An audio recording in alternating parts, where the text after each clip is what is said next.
And now for a video I started working on in May. Said I was going to release in July, but now, months later, it's finally finished. Enjoy. The metric system, an easier way to live. Something in common every country in the world shares. Unless you're American, or from Myanmar, or Liberia, because no. Buy a car gets 50 rods to the hogshead, and that's the way I like it. Now, I'm personally American, and I love the imperial system just as much as every other American. We hate it. Seriously, do you remember how many feet are in a mile? You probably don't. But we're too stubborn to go with the rest of the world and use a metric system. Why? Because Americans don't like change. But I'm going to learn you all this metric system, which I'll be learning with you guys because I'm not good with metric either. I'm not going to teach you guys the conversions because I don't know them, and you guys probably don't want to watch a math video considering I'm not even good at math. So I'm going to give you guys examples of what's like a millimeter long or how much a kiloliter is, and then you guys can use those examples. So we're going to be dealing with the measurements of metric that are for length, measuring liquids, and weight. First, we have the millimeter, which is about the thickness of a credit card. And now for the centimeter, which is the thing that Americans use whenever they screw up on a ruler and accidentally use the wrong side. But there's more to it than that. A centimeter is 10 millimeters. A pencil is about 1 centimeter wide. And when it comes to meters, there's 100 centimeters in a meter. And a meter and a yard are just about the same. And also, a meter is the length from the average table from the tabletop to the floor.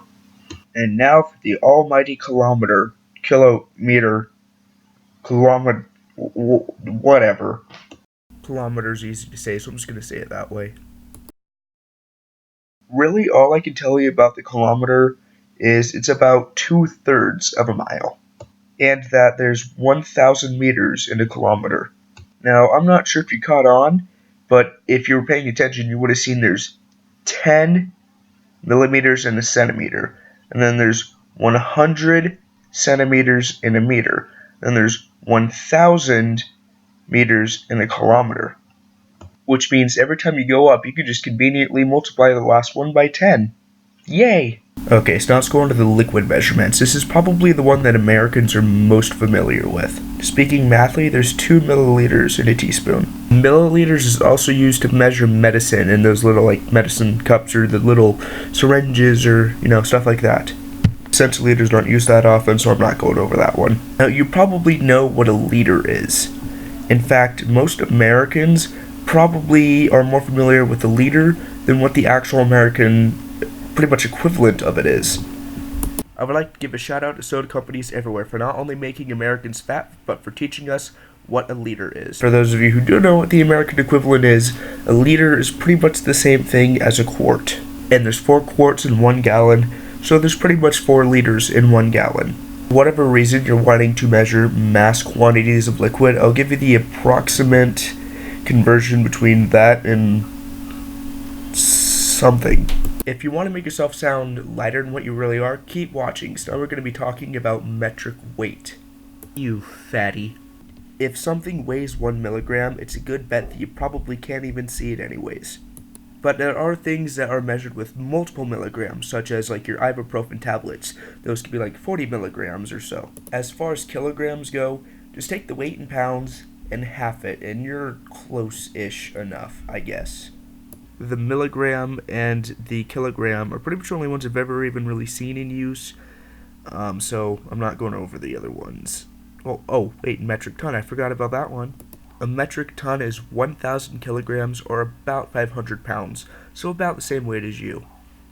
An American walks outside in Europe after hearing it was 32 degrees to the coat. He walks outside and everyone's laughing at him. Why is this? Because if it's 32 degrees Celsius, it's 90 degrees in Fahrenheit. 32 degrees is the freezing temperature with the American system, but in metric it's 0, which I think is kind of convenient.